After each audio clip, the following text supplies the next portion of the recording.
Tourism is not just commercial activity that brings foreign exchange into a destination, but it is an agent of peace and love, and particularly it's perhaps the strongest agent of peace in the world, because it takes people from various cultures and ethnicities from all parts of the world with different lifestyle and different approaches, and bring them all together in a melting pot, an experience that makes them feel like they are truly one.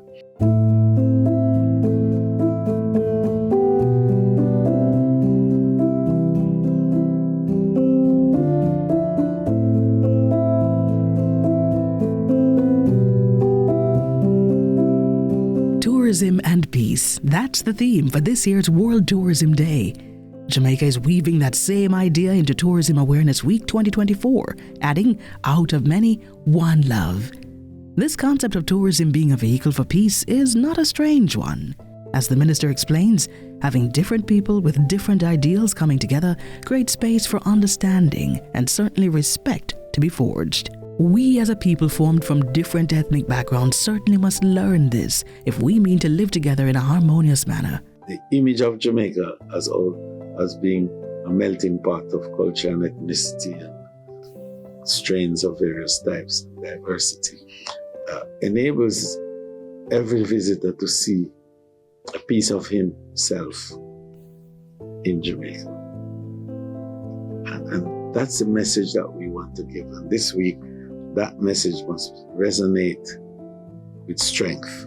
If it was not clear by now, this year's Tourism Awareness Week theme is inspired by Jamaica's One Love singer Bob Marley. Incidentally, it was Marley who said it is better to win the peace and to lose the war, a feat we must acquire for ourselves and our livelihood of tourism, Jamaica's highest foreign exchange earner. A stable and peaceful environment is an indispensable prerequisite for tourism's success. However, the relationship is reciprocal. Tourism itself can serve as a catalyst for peace by fostering the free flow of people, ideas, and resources across borders.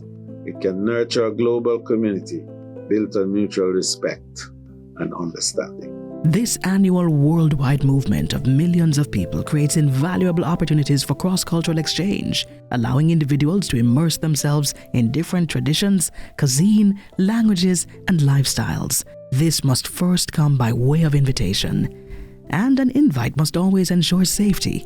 And after all of that comes mutual respect, making way for continued exploration and cross-boundary relationships. This intercultural dialogue is crucial for breaking down prejudices and stereotypes while building bridges of understanding and acceptance. Recognizing this potential, leveraging tourism as a powerful tool to promote peace, I think is logical and essential.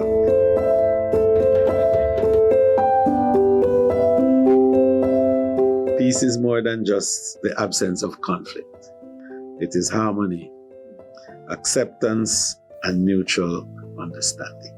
Moreover, peace is a fundamental human right.